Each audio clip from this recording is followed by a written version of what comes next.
Décembre 1960. Patrice Lumumba, porte-parole emblématique du nationalisme africain, est arrêté, torturé et exécuté. Le Congo plonge une fois de plus dans l'horreur.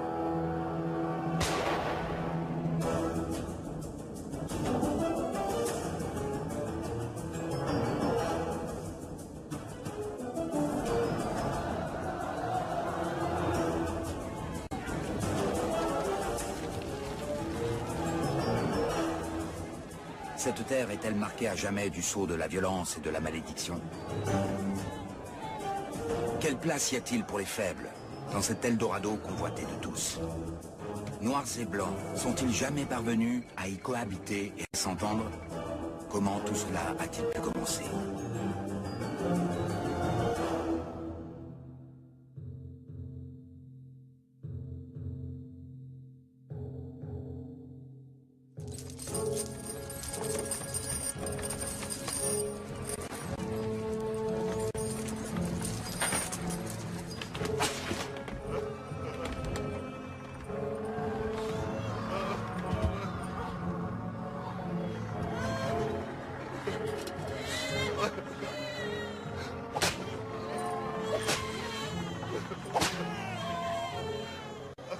C'est au début du XVIe siècle que les premiers Blancs débarquent au Congo. Venus du Portugal, jeunes pour la plupart, ils ont quitté l'Europe pour tenter leur chance en Afrique. C'est dans la violence que débute l'histoire de la cohabitation entre Blancs et Noirs en Afrique. En s'enfonçant avec leur caravelle en terra incognita, c'est de fortune dont rêvent ces négociants portugais. Ils viennent en Afrique chercher des esclaves pour les envoyer en Amérique, récemment découverte par Christophe Colomb. Pendant plus de 3 siècles, l'esclavage va progressivement décimer la région.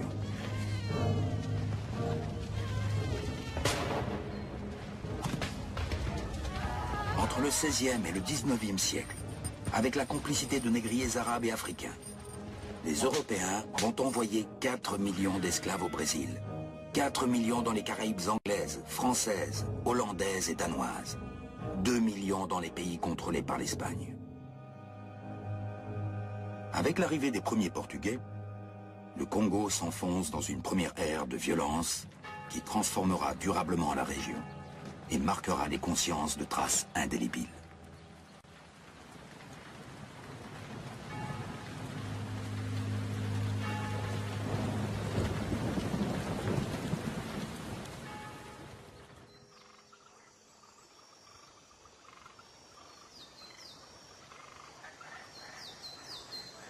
Au milieu du XIXe siècle, une nouvelle génération de voyageurs européens débarque au Congo. Ces voyageurs d'un nouveau genre ne sont plus là pour s'installer, mais pour explorer.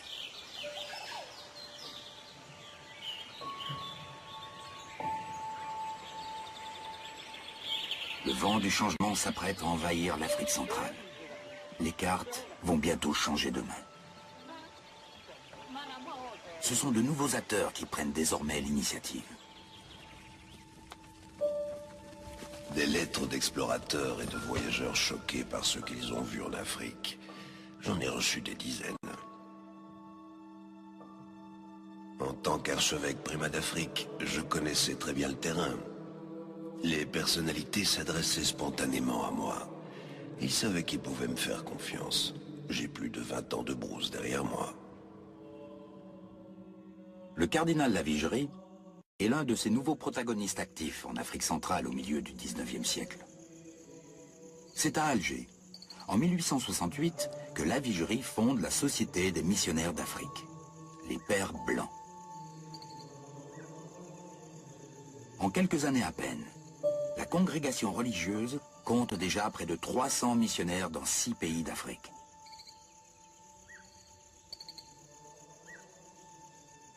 Ces différentes fonctions font de Charles Martial Lavigerie l'un des plus grands spécialistes de l'Afrique de son temps. Et par la force des choses, l'un des plus grands ennemis de l'esclavage.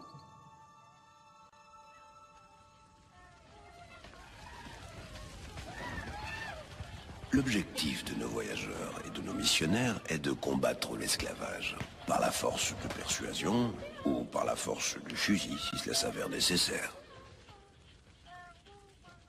La traite vers l'Amérique s'est heureusement éteinte ces dernières décennies. Maintenant, le problème, ce sont les Arabes et les Africains eux-mêmes. Les Arabes ne paient pas bien l'achat des esclaves, et il devient plus intéressant pour les rois africains de faire travailler les esclaves sur place dans les plantations. Ils ne les cèdent donc plus aux étrangers. Les esclaves sont rebaptisés captifs ou serviteurs, mais ce sont des esclaves. Arrêtons l'hypocrisie. Nous avions besoin d'un vrai déclic pour que les choses changent.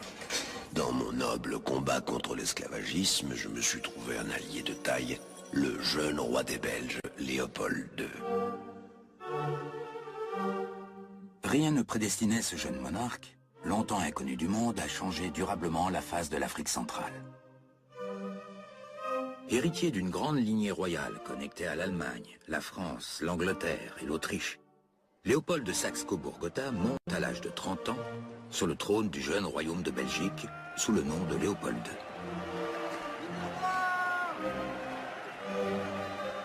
Ambitieux, boulimique, stratège, grand admirateur des puissances voisines de son petit royaume, le jeune Léopold sait qu'il doit diriger un des pays les plus prospères d'Europe, la Belgique.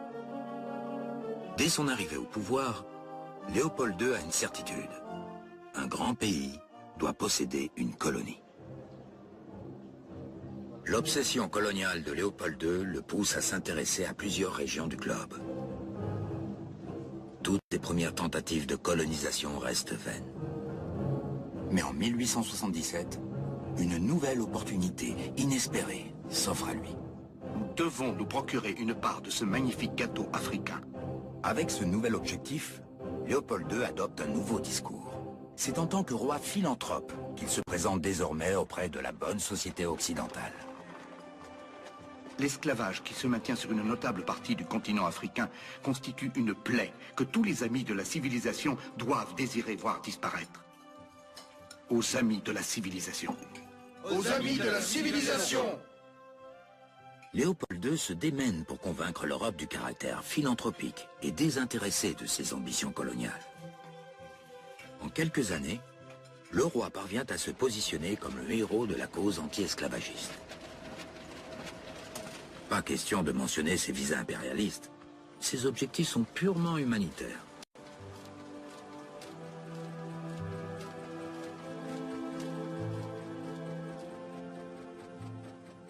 Afin de mener à bien ses desseins coloniaux, le roi des Belges doit s'entourer de collaborateurs ambitieux, à la hauteur de son pari insensé. C'est ainsi qu'il aborde l'explorateur Henry Morton Stanley en 1878. À cette époque, Stanley est déjà une célébrité de son temps. Sa réputation, l'explorateur la doit à ses coups d'audace extraordinaires et un fameux sens de l'autopromotion. Doté d'une volonté hors du commun, Stanley vient de mettre un terme à une retentissante expédition transafricaine de 3 ans quand Léopold II l'approche à son retour en Europe. Le cœur de Stanley penche plutôt pour la Grande-Bretagne. Mais celle-ci ne semble pas intéressée par la région du fleuve Congo. Léopold II se fait donc insistant et parvient à s'attacher les services de l'explorateur renommé.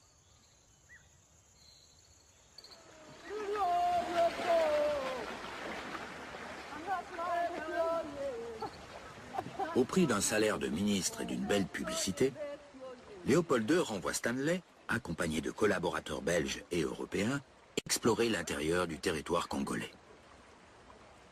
Stanley est chargé de fonder des postes le long du fleuve, au nom d'un comité d'études piloté par le monarque lui-même. Le but est de prendre de vitesse les autres puissances européennes, elles aussi intéressées par la région.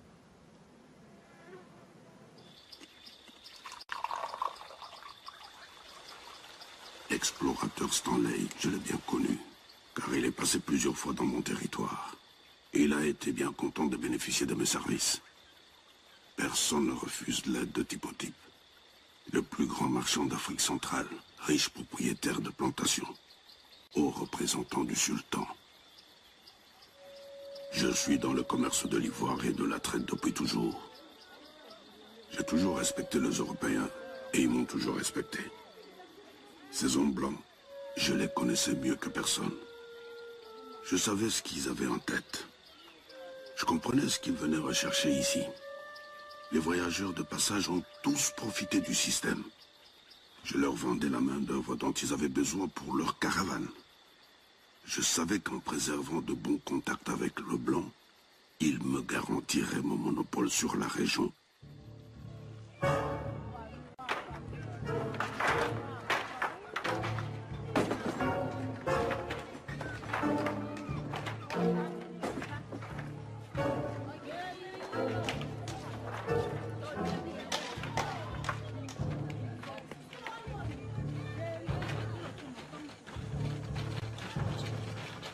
Avec l'aide des chefs africains qui ne veulent pas perdre leur part du gâteau, Stanley s'engage dans une épreuve de rapidité qu'il n'est pas certain de remporter. Car à l'intérieur des terres, la France est en train elle aussi de passer des accords avec des chefs de la région et tente de doubler le roi des Belges. Léopold II est en passe de perdre son pari.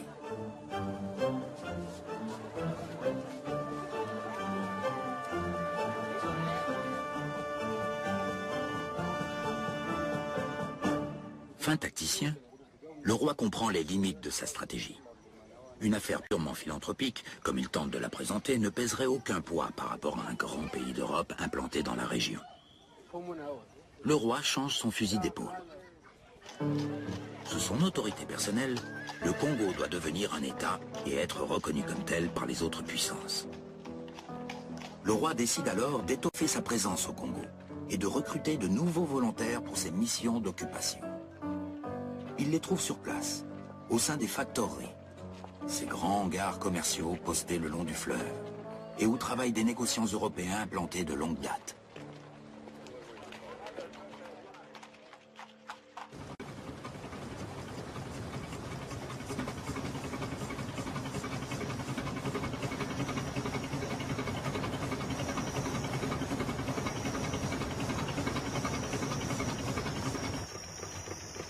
Quand l'expédition de Stanley est arrivée au Congo, j'étais encore très jeune. Début de la vingtaine à peine. Je venais de débarquer de Bruxelles, j'étais à peu près le seul Belge résident dans la région. J'avais été engagé par une maison française, Doma, Béraud et compagnie. Nos affaires tournaient bien. Chaque nationalité avait sa spécialité. L'ivoire, le genièvre, le tissu. Nous, c'était les armes à feu.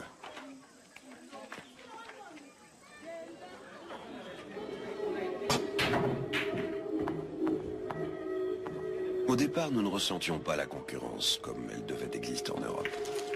Fréquemment, les Portugais nous envoyaient d'imposantes embarcations officielles pour bien nous faire comprendre qu'ils étaient ici, chez eux, et ce depuis toujours. Mais pour nous, ce qui importait encore à cette époque, c'était de maintenir des relations de courtoisie avec les autres Européens, pour préserver nos intérêts communs dans le commerce. Notre concurrence n'existait que sur le terrain commercial.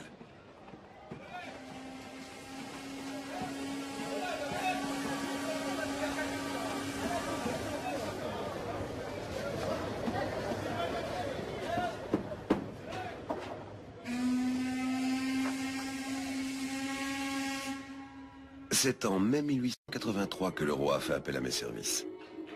Mes 10 années d'expérience au Congo faisaient de moi une personne précieuse sur le terrain. Je connaissais de nombreux princes locaux avec lesquels j'étais en affaires.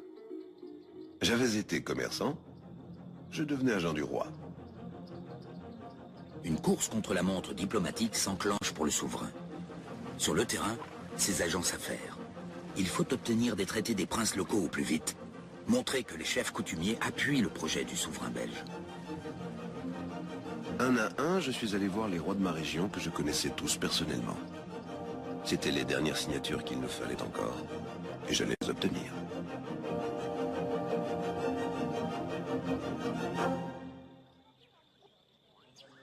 Je connaissais le jeune blanc avec qui je faisais affaire. J'ai signé. J'avais besoin de poudre, de fusils et de munitions. J'ai signé. Le blanc m'a promis aide et protection inconditionnelle de son roi. J'ai signé. contre la garantie de rester juge suprême de mon peuple, j'ai signé. Pour que les Blancs restent un allié et m'appuient dans mes litiges commerciaux, j'ai signé. Le dernier traité signé, celui des 9 rois de Boma, est capital pour Léopold II. Il lui garantit la souveraineté sur l'embouchure du fleuve et lui ouvre la voie commerciale sur l'Atlantique. Le traité est expédié en urgence à Bruxelles en 1884. Fort de ces nouvelles signatures, Léopold II passe une série d'accords diplomatiques avec ses concurrents. Il concède le libre-échange dans tout le territoire actuel et futur de l'Association internationale du Congo. Il accorde à la France le droit de préférence sur le Congo. Si Léopold venait à jeter l'éponge, c'est à la France que le territoire reviendrait.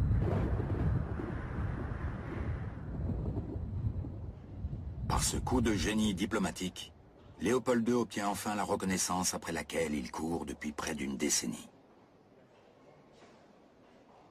Tandis que les grandes puissances partagent l'Afrique à la conférence africaine de Berlin, tenue par Bismarck en février 1885, Léopold II obtient, à titre personnel, la souveraineté sur l'État indépendant du Congo, qui voit ainsi officiellement le jour.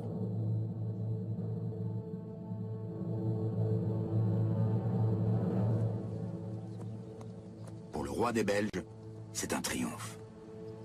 Il vient de mettre la main sur un gigantesque territoire, le plus grand d'Afrique centrale, 80 fois la superficie de son petit pays. Léopold II exulte. Il est convaincu qu'il pourra rapidement mettre à profit sa nouvelle colonie. Il ne se doute pas que pour lui, les difficultés ne font que commencer. Le Congo ne se laissera pas dompter si facilement.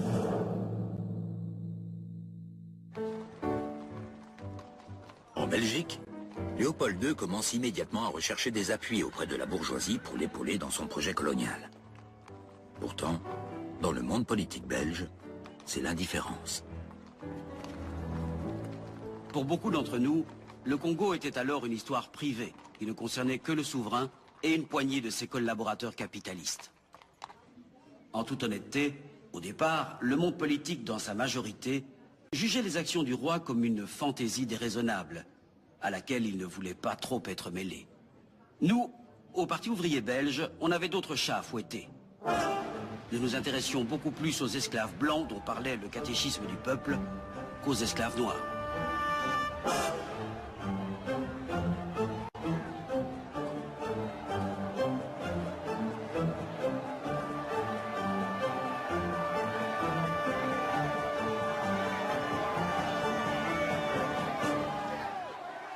Du côté libéral et catholique, l'enthousiasme était à peine plus marqué que chez nous. Libéraux et catholiques étaient convaincus que le Congo ne paierait pas. En dépit des conseils de prudence de son entourage, Léopold II est enivré par l'énormité de son projet. Il s'emporte et prend à titre personnel d'énormes risques financiers. Il jouit, il est vrai, d'une gigantesque fortune. Il a beaucoup investi dans les grandes sociétés belges. On estime son portefeuille en actions à 50 millions de francs, soit plus de 200 millions d'euros au cours actuel. C'est donc sa richesse personnelle qui lui permet au départ de payer ses agents sur le terrain.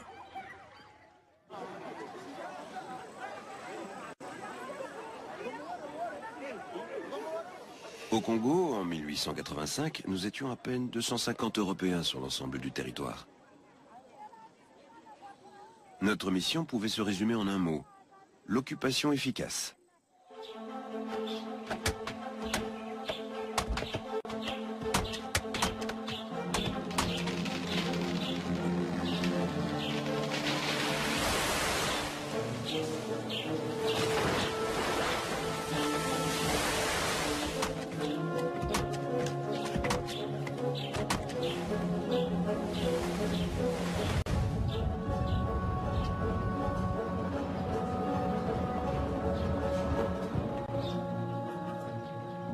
Matari, les briseurs de roches.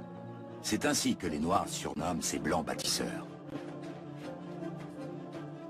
Il nous fallait construire les premières grosses infrastructures et les voies de communication. exploitation, mettre en place un réseau étendu de missions, asseoir la conquête en pacifiant les zones à risque. Pour la pacification des zones, nous manquions de forces vives européennes et nous avions la consigne de recruter localement. La force publique, chargée de mener les guerres de conquête et de maintenir l'ordre, recrutait donc ses soldats sur place.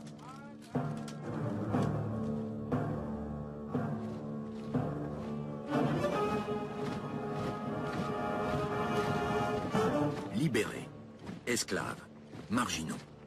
La force publique voit ses effectifs multipliés par 10 en moins de 20 ans. Plus de 13 000 hommes au début du XXe siècle. Libérés. Voilà la désignation de ces nouvelles recrues au service de Léopold II et qui serviront aussi pour l'exécution des grands chantiers de construction. Dans un rapport, le juge de Zager constate: Le libéré est enchaîné. Soit. C'est une nécessité. Souvent brutalisés et toujours abandonnés dans la solitude, ce sont des gens qui n'ont jamais vu de blanc et qui n'apprennent à les connaître que par les mauvais traitements qu'ils subissent. Je leur explique en riant qu'ils sont à la chaîne par nécessité, parce que d'autres s'étaient enfuis, mais qu'on les amènerait dans une autre région et que là ils seraient soldats, comme ceux qui les gardent maintenant. Beaucoup de ces hommes, mal considérés dans leur société d'origine, se montrent très sensibles aux privilèges de leur nouvelle fonction. Certains, revanchards, vont faire preuve d'une extrême cruauté, couverts, voire encouragés par les autorités européennes complices.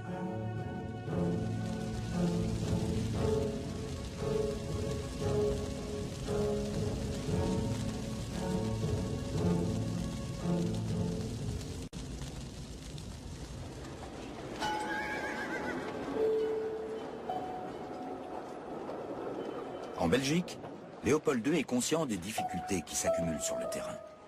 Sa cassette personnelle ne suffit bientôt plus à couvrir tous ses investissements. Malgré sa promesse de ne rien demander à la Belgique, le roi se voit contraint de faire appel à la générosité de l'État belge. En 1890, il obtient de l'État un gigantesque prêt sans intérêt de 25 millions de francs, soit l'équivalent d'un quart des recettes fiscales annuelles du pays. Si le roi ne peut plus rembourser, il devra céder le Congo à la Belgique. Trop de risques, pas assez de garanties, trop peu de débouchés. Le monde des affaires belges n'était pas intéressé. C'est la menace d'une mainmise des capitaux anglais sur la construction des chemins de fer qui a provoqué le déclic des milieux financiers en Belgique et permis la création des premières sociétés capitalistes belges. La construction d'une ligne de chemin de fer de la mer au centre du pays sera une étape décisive dans le développement du Congo. Stanley l'avait confié à Léopold II. Sans chemin de fer, le Congo ne vaut pas un centime.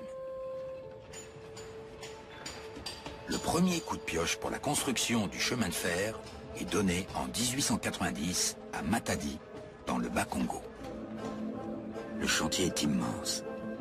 8 années sont nécessaires pour relier les 400 km qui séparent Léopoldville de Matadi. Les conditions de travail sont insoutenables. Les travailleurs sont surveillés par un corps militaire composé de 200 hommes. Parmi les forçats du chemin de fer, Congolais, mais aussi Sierra-Léonais, Sénégalais, Libériens ou Chinois, des centaines meurent à la tâche.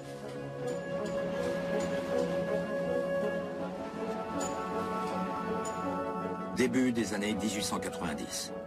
L'activité frénétique de Léopold II au Congo lui coûte une fortune. Le roi est au bord du désastre économique et de la faillite personnelle. Sa femme le menace. Léopold, vous allez nous ruiner avec votre Congo. Mais Léopold II est un stratège hors pair. Après avoir épuisé ses cartes en Belgique, c'est vers l'étranger qu'il se tourne pour obtenir de l'aide financière. Et à nouveau, il se présente comme grand philanthrope.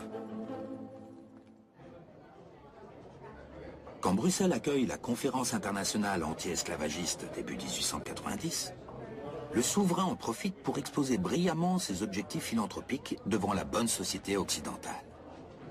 Il doit, dit-il, renforcer les troupes en place pour combattre les esclavagistes arabes qui menacent la civilisation.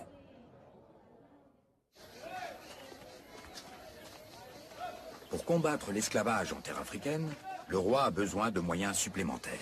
Il demande donc l'autorisation de pouvoir lever l'impôt au Congo et mettre ainsi fin au libre-échange. Son plaidoyer à la conférence anti-esclavagiste obtient gain de cause auprès des grandes puissances. L'horizon se dégage enfin. Le roi peut désormais taxer le commerce au Congo. L'imposition du commerce de l'ivoire et des matières précieuses offre une nouvelle source de financement au roi. Mais cela ne suffit pas. En 1891, une étape de plus est franchie afin de renflouer les caisses. Léopold II instaure le système domanial. Selon ce système, toutes les terres non cultivées par les populations noires sont déclarées vacantes et deviennent propriété de l'État. Le caoutchouc et les richesses naturelles qui s'y trouvent appartiennent désormais de plein droit à l'État, donc au roi.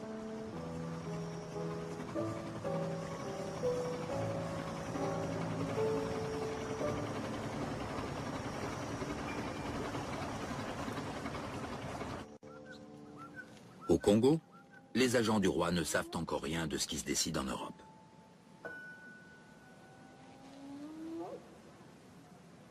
Pour beaucoup d'agents en poste, la solitude pèse. Les distractions sont rares. Les journées sont parfois longues, à des milliers de kilomètres de sa famille.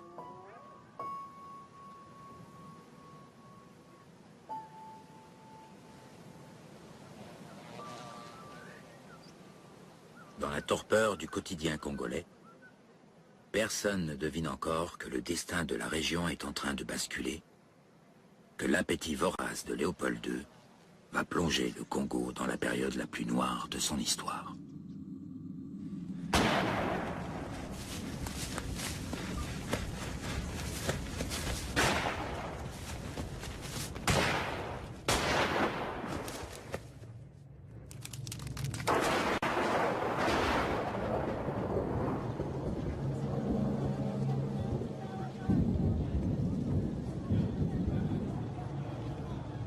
Faire entrer l'argent dans les caisses, Léopold II sait qu'il doit rapidement stabiliser les frontières et mettre les populations au travail.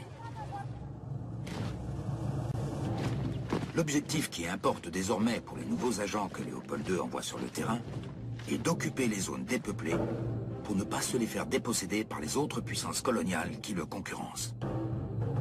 Bloquer les Français dans le nord Ubangi, les Anglais dans le sud Katangais, mater les rébellions des chefs au Kwango, chasser les Arabes du territoire Swahili.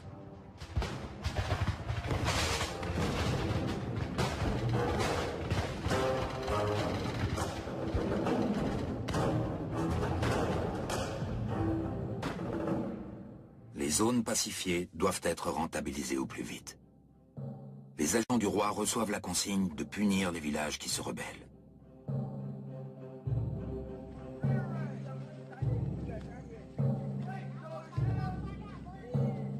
Dans un journal intime, le sous-lieutenant Charles Lemay recense jour après jour les villages qu'il soumet au nom du roi. 28 mars 1891, arrêt à Bolébo. Accueilli par des lances et des fusils, village brûlé. 20 avril 1891, attaque des villages Ikengo. Le chef Ekele est tué et jeté à l'eau. 14 juin 1891. Refus des Loliva de venir à la station. Attaque dans la pluie. 15 Noirs tués.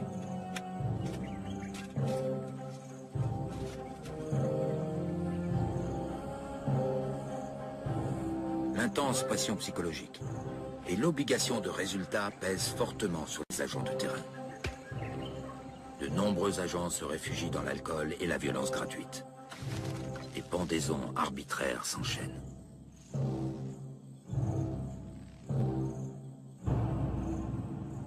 Les guerres d'occupation, brutales, s'avèrent particulièrement meurtrières.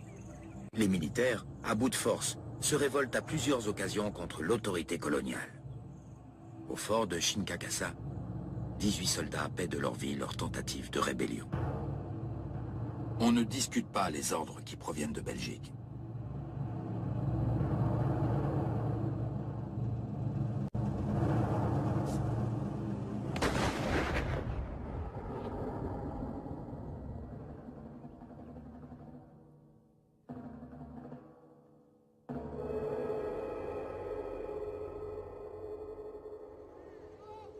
Mais c'est la récolte de caoutchouc qui connaît les abus les plus intolérables.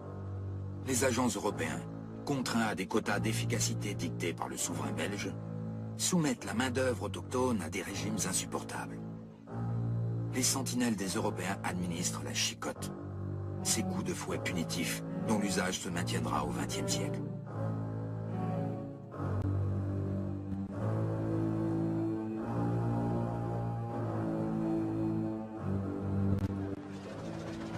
Pendant ce temps, avec l'essor de l'industrie automobile dans le monde occidental, les prix du caoutchouc explosent. Le Congo devient rapidement l'un des plus gros producteurs au monde. C'est le jackpot pour Léopold II. L'homme d'affaires recueille enfin les fruits de son acharnement. En moins d'une décennie, il double sa fortune personnelle. Les 10 années suivantes, il la triple.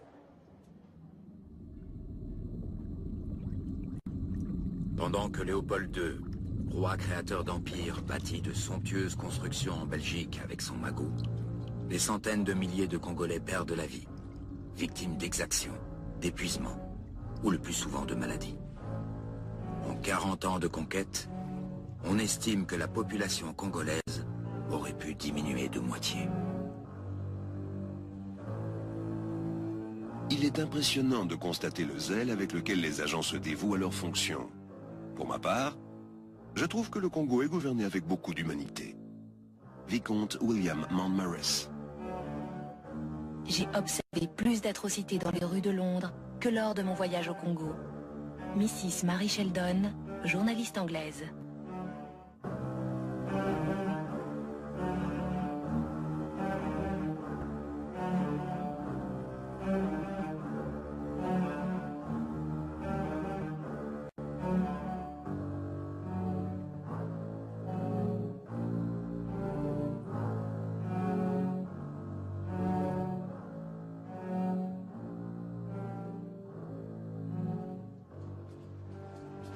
Malgré un discours colonial officiel toujours aussi triomphant, l'étau se referme lentement sur Léopold II. Les témoignages critiques de missionnaires protestants, comme ceux du métis américain William Shepard, se multiplient. Shepard, qui s'était enfoncé profondément dans le pays à la recherche de témoins, fait circuler des récits détaillés en Europe et aux États-Unis. Le chef nous a conduits à côté d'une palissade en bois. Sur les pieux, horreur, des mains droites, 81 au total. Le chef me dit, ce sont nos preuves. Nous devons couper les mains droites de nos victimes pour prouver à l'État qu'elles sont bien mortes et que nous ne gaspillons pas nos munitions. Mais c'est de Grande-Bretagne que vient le coup fatal aux campagnes de Léopold II. C'est un jeune polémiste anglais, du nom d'Edmund Morel, qui assène le coup de grâce au puissant monarque. À l'âge de 18 ans, Morel entre au service d'une importante firme de transport maritime à Liverpool, la Elder Dempster. Une des lignes de cette société dessert le Congo via le port d'Anvers.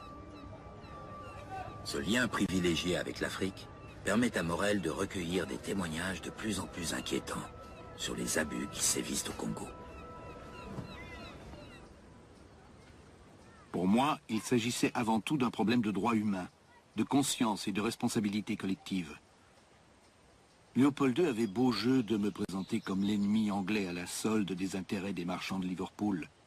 Ses arguments ne convainquaient plus qu'une partie de la sphère dirigeante en Belgique. À l'étranger, les preuves irréfutables que j'avais rassemblées attiraient l'attention des plus grands dirigeants. Les signatures de mon comité de soutien étaient plus prestigieuses les unes que les autres. Du monde entier, je recevais des marques de sympathie et des encouragements. Le discours bien huilé de Léopold II à la gloire de son œuvre et l'impression ininterrompue de publications contredisant les critiques ne suffisent plus. C'est le cénacle intellectuel qui désormais s'engage dans la bataille. Mark Twain, Conan Doyle, Anatole France, ou évidemment Joseph Conrad, qui avait personnellement connu le Congo de l'intérieur pour y avoir vécu. La pression internationale contraint Léopold II à réagir. il décide d'envoyer une commission d'enquête au Congo en 1904 afin de se blanchir aux yeux du monde. Cette commission, plutôt favorable à Léopold II, composée d'hommes choisis par ses soins et méfiante envers les attaques anglaises au départ, revint du Congo avec la conviction profonde qu'il fallait mettre fin aux abus. Ils avaient pu entendre les plaintes des missionnaires, mais aussi de la population elle-même, qui ne voulait plus se laisser faire. L'attaque provient désormais du propre camp de Léopold II, et les preuves sont irréfutables. Pour Léopold II, la commission produit l'effet inverse de celui attendu. La Belgique comprend alors qu'elle doit réagir. Il faut qu'elle annexe le Congo avant qu'il ne soit trop tard pour elle. D'autant que le Congo reste une terre de convoitise pour beaucoup d'appétits européens. Le risque de voir le rival anglais mettre la main sur son œuvre force Léopold II, vieilli et usé, à accepter de céder le Congo à la Belgique en 1908.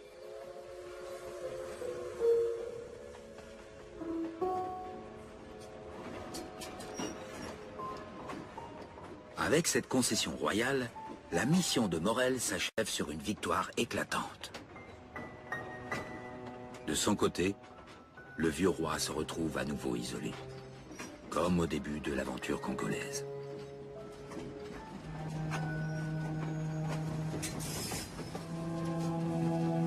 En acceptant l'héritage douteux de son souverain, la petite Belgique entre brutalement dans le cercle fermé des puissances coloniales. Parviendra-t-elle à enrayer le système abusif d'exploitation mis en place par son souverain? Léopold II ne sera pas là pour le constater, puisqu'il décède quelques mois plus tard, le 17 décembre 1909. La Belgique hérite ainsi d'une colonie 80 fois plus étendue que sa propre superficie. Les Belges semblent résolus à mettre fin aux abus. Les députés ont voté à la Chambre une charte coloniale, dont les principes sont sans équivoque. Le travail forcé, les mauvais traitements sont désormais interdits. La Belgique entend construire au Congo une société plus juste et plus humaine. C'est alors que des jeunes gens pleins d'espoir s'apprêtent à partir pour le Congo. Le père Van Wing était de cela. Du Congo, je ne connaissais pas grand-chose. Mais au séminaire, nous lisions beaucoup. Des récits de voyage, des études ethnologiques, les biographies des grands missionnaires. Quand l'un de ces pionniers rentrait d'Afrique, il venait nous voir. C'est avec eux que j'ai découvert les premières images du continent noir.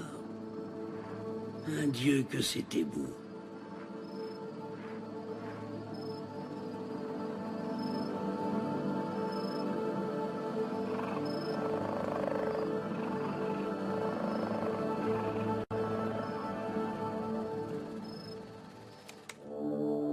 À la fin de mon séminaire, j'ai reçu l'ordre de rejoindre la mission de Kisantu dans le Bas-Congo.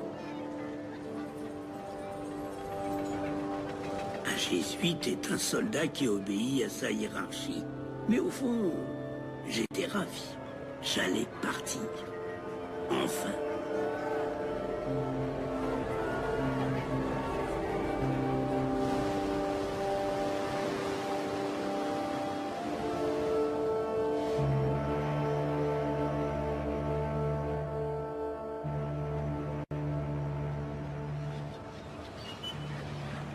Je suis arrivé à Kisantu, où j'ai vécu la vie des missionnaires itinérants.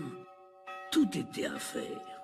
C'était grisant. Il fallait instruire, évangéliser, organiser la vie des paroisses, créer des écoles, des hôpitaux. On allait bâtir une société chrétienne. Les colons étaient à peine quelques centaines sous Léopold II. Ils sont maintenant près de 4000. Mais la Belgique n'encourage pas les Blancs à s'installer. À la différence de l'Algérie française, le Congo doit être une colonie d'exploitation, pas de peuplement. Les nouveaux arrivants doivent se mettre au service de l'appareil économique et le rendre plus performant. Aux yeux des colons, les Noirs, s'ils veulent s'élever et assumer leur part de responsabilité, doivent apprendre à partager les convictions et les pratiques des Blancs dans tous les domaines. La religion, la morale, la médecine, la sexualité. Comme il y a encore peu de Blancs, ce sont des Noirs qui remplissent les fonctions d'assistants, d'infirmiers, employés et ouvriers. « 1914. Un coup de tonnerre secoue la planète. La guerre éclate en Europe. Elle va bientôt s'étendre à l'Afrique. Le Congo belge n'est pas épargné. On envoie son armée combattre les Allemands en Afrique orientale. Plusieurs milliers d'indigènes sont recrutés comme porteurs. Les Congolais se montreront d'excellents soldats. Beaucoup mourront à la tâche.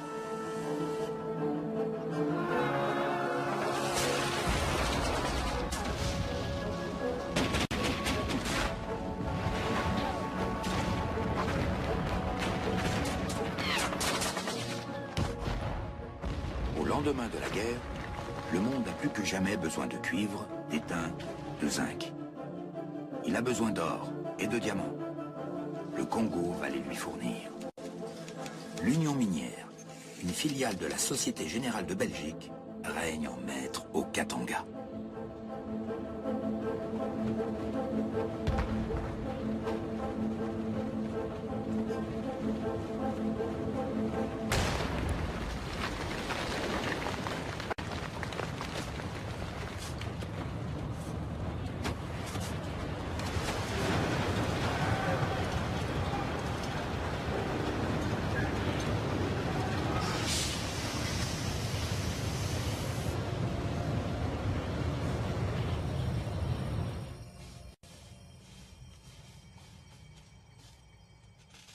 L'Union minière a besoin de main-d'œuvre. Beaucoup de main-d'œuvre. Et c'est le retour du travail forcé. Tout le monde est concerné. Les hommes, les femmes et même les enfants. Les salaires sont dérisoires, la discipline brutale. La Belgique fait marche arrière, comme si elle ne pouvait pas se débarrasser de ces vieux démons.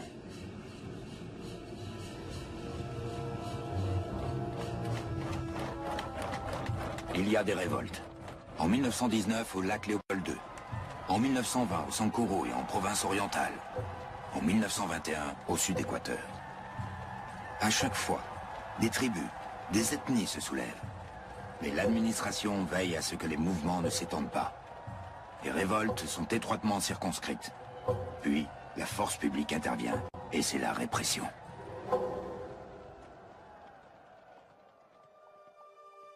Entre-temps, une autre voix s'est fait entendre. En Belgique, cette fois. C'est la voix d'un homme au destin exceptionnel. Il s'appelle Paul Panda Farnana. Enfant, il avait été petit boy au service d'un militaire belge. C'est alors que son destin avait basculé. Son protecteur rentre en Belgique et décide de l'emmener. Là, Paul Panda est adopté et il fait des études brillantes. Il décroche même un diplôme d'ingénieur agronome. Pendant la guerre, il s'engage dans le corps des volontaires congolais. Il se bat contre les Allemands, à Namur. Il est fait prisonnier. En Allemagne, on l'exhibe en spectacle, comme un animal dans un parc zoologique. Une humiliation qu'il n'oubliera jamais. À la fin de la guerre, Paul Panda est de retour à Bruxelles. Suite au refus de la Belgique d'accorder une pension aux vétérans congolais, il fonde avec quelques amis l'Union congolaise, et il en devient le porte-parole. Nous n'étions pas les seuls à penser qu'il fallait œuvrer au développement moral et intellectuel d'une élite congolaise. Nous étions soutenus par plusieurs personnalités, dont le leader socialiste Émile van der Velde. Ensemble, nous avons créé une école pour Congolais à Charleroi. Nous voulions montrer que nous étions capables de collaborer avec les Blancs, mais qu'il fallait qu'ils nous associent peu à peu à la gestion du pays. Quelques mois plus tard, à Bruxelles, Paul Panda participe au premier congrès colonial qui se tient dans la salle des séances au Sénat. C'est un peu un congrès de propagande. L'administration veut intéresser davantage les Belges à leur colonie susciter les vocations. Paul Panda est le seul noir qui était invité à s'exprimer. Messieurs, puisque la colonisation s'adresse aux Noirs, il est juste que vous écoutiez leur voix. Les Blancs dirigent et ils dirigent seuls. Ils doivent s'appuyer davantage sur les Congolais. Nous sommes prêts à apprendre et à collaborer. Mais il faut pour cela développer l'instruction, créer des écoles, investir dans l'éducation. Les Congolais, messieurs, veulent participer avec vous à l'édification de leur pays. Car c'est bien notre pays. Nous sommes maîtres de notre terre. Enfin, monsieur, il faut rappeler que de nombreux abus ont été commis au Congo. Et ils sont commis encore. Il faut y mettre fin, il faut en finir. Surtout avec le travail forcé, indigne, d'une nation telle que la Belgique. Paul Panda n'est pas compris. On se méfie de ce noir à la langue trop bien pendue. La presse conservatrice pense qu'il exagère. Elle va bientôt lancer contre lui une campagne de dénigrement. J'ai été très déçu par ces réactions.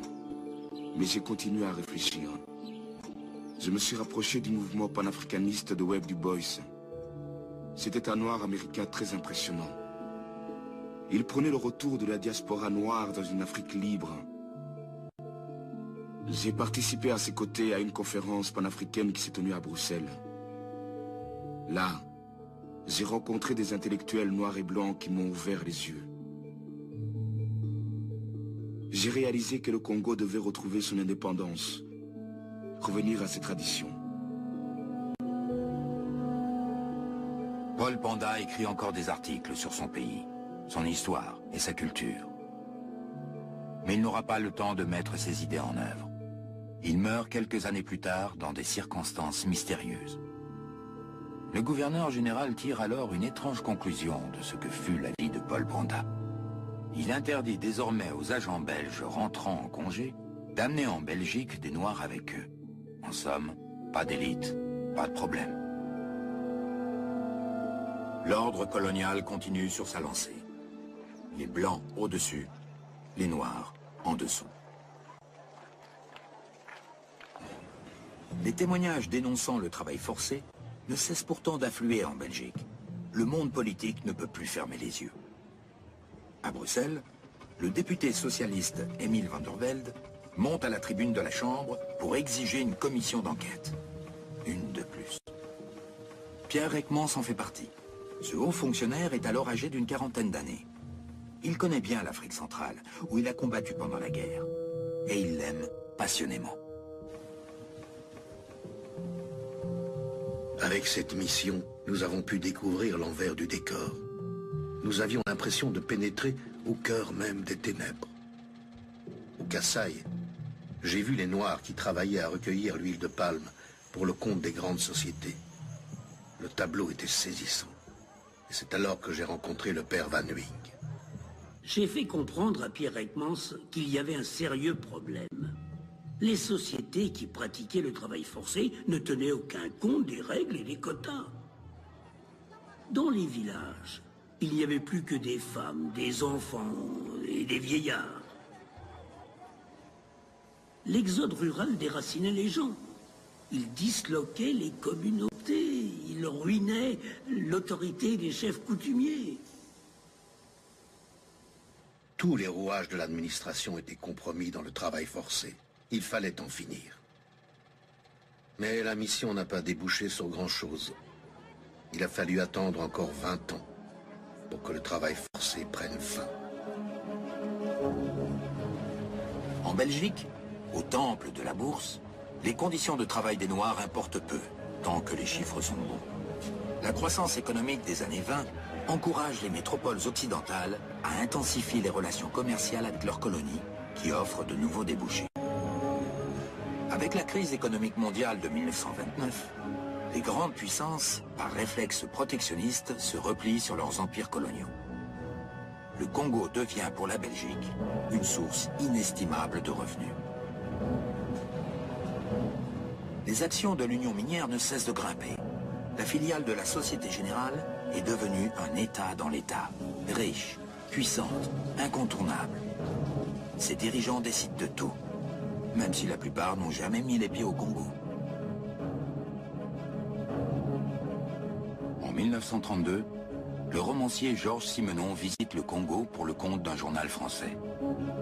Il est le témoin du climat de tension sourde entre blancs et noirs. Simenon conclut son reportage par ces mots. « Vous croyez que l'Afrique vous parle, qu'elle vous appelle, que nègres et négresses vous tendent les bras? L'Afrique, croyez-moi, elle vous dit merde. » L'observation du romancier va s'avérer particulièrement prémonitoire. Car si début des années 30, le Congo semble encore calme, ce n'est qu'une illusion trompeuse. Les regards se croisent, les langues se délient, les esprits s'échauffent. La tempête court, inéluctable. Elle va bientôt prendre tout le monde de court et s'apprête à renverser un régime colonial bien plus fragile qu'il n'y paraît.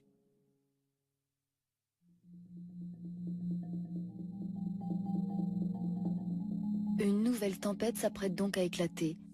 Dans un instant, la seconde partie de notre documentaire, consacrée au Congo, couvrira la période allant des années 30 jusqu'au règne de Mobutu.